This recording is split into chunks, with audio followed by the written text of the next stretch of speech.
அனைவருக்கும் வணக்கம். எல்லோரும் எப்படி இருக்கீங்க? இந்த வீடியோ மூலிமா உங்களை பார்க்கறதுல மிகப்பெரிய சந்தோஷம். இந்த டாப்பிக்கில் எனக்கு மட்டும் ஏன் அப்படி நடக்குது, எல்லா கஷ்டமும் எனக்கு மட்டும்தான் வருமா, எனக்கு மட்டும் ஏன் இவ்வளோ பிரச்சனை அப்படின்னு நினைக்கக்கூட ஆளாக இருந்தால் இந்த வீடியோ கண்டிப்பாக உங்களுக்கு இருக்குது.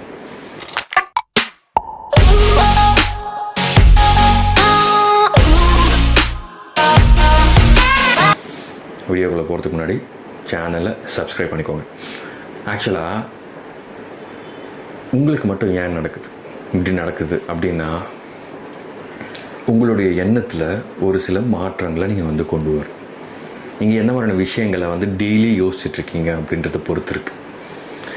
எனக்கு மட்டும் ஏன் இப்படி நடக்கணும் அப்படின்றத, எனக்கு மட்டும் ஏன் எல்லாமே நல்லதாக நடக்குது அப்படின்றத நீங்கள் மாற்றிக்கணும்.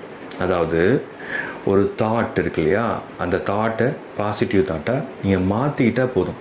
இதை நான் என்னாலலாம் டெய்லியெல்லாம் யோசிக்க முடியாது, ரொம்ப கஷ்டமான விஷயம். அப்படின்னா ஒரு பேப்பரில் எழுதி எனக்கு மட்டும் தினமும் நல்லதே நடந்து கொண்டு இருக்கின்றது, அவ்வளோதான் அப்படின்றத நீங்கள் எழுதி உங்களுடைய வாலில் நீங்கள் ஒட்டி வச்சுக்கலாம். அதை பார்க்கும்பொழுது அந்த ஸ்டேட்மெண்ட் பார்த்திங்கன்னா உங்களுடைய மனசில் பதிவாகிட்டே இருக்கும்.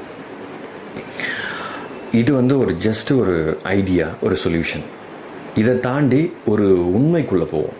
என்னென்னா, விவேகானந்தர் இருக்கார் இல்லையா, அவர் என்ன சொல்கிறாருன்னா, உங்களுக்குள்ள அபாரமான ஆற்றல் இருக்கிறது, மிகப்பெரிய சக்தி நமக்குள்ளே இருக்குது. சக்தினா நம்ம அது கண்ணு முடிக்க யோசித்த உடனே நம்ம திடீர்னு கோடிக்கணக்கில் பணம் வர்றது அந்த மாதிரி இல்லை. என்ன மாதிரியான சக்தினா, வாழ்க்கையில் எந்த விஷயத்தை நீங்கள் நினச்சி அதுக்காக உழைக்கிறீங்களோ அதை உங்களால் கண்டிப்பாக திரும்ப திரும்ப நினச்சி திரும்ப திரும்ப அதில் நீங்கள் உழைக்கும்பொழுது கண்டிப்பாக அதை நீங்கள் அடைய முடியும். அதாவது அபாரமான சக்தின்றது உன்னால் முடியாது அப்படின்றது ஒன்றுமே கிடையாது. உங்களால் எதை வேணாலும் சாதிக்க முடியும், அதுக்கான சக்தி உனக்கு இருக்குது. அதை நினச்சி நீ போராடணுன்னா கண்டிப்பாக நீ ஜெயிக்க முடியும் அப்படின்றத அவர் சொல்கிறார். ஸோ எதுக்காகவும் எந்த விஷயத்துக்காகவும் ரெக்ரெட் ஆக வேணாம், ஓகேங்களா? இப்போ நீங்கள் சோகமாக இருக்கலாம், நாளைக்கே நீங்கள் சந்தோஷமாகவும் ஆகலாம். அது எல்லாமே உங்களுடைய தாட்டில் இருக்குது. ஓகேவா? அதனால் நீங்கள் யாருன்றதை நினச்சிக்கோங்க. உங்களுக்குள்ளே அபாரமான சக்தி இருக்குது. அந்த சக்தியை வச்சுக்கிட்டு வாழ்க்கையில் முன்னேறத்துக்கான வழியை தேடுங்க. உக்காந்து சோகப்படாதீங்க, கவலைப்படாதீங்க. கவலைப்பட்டால் ஒரு சின்ன இம்மி கூட நகராது.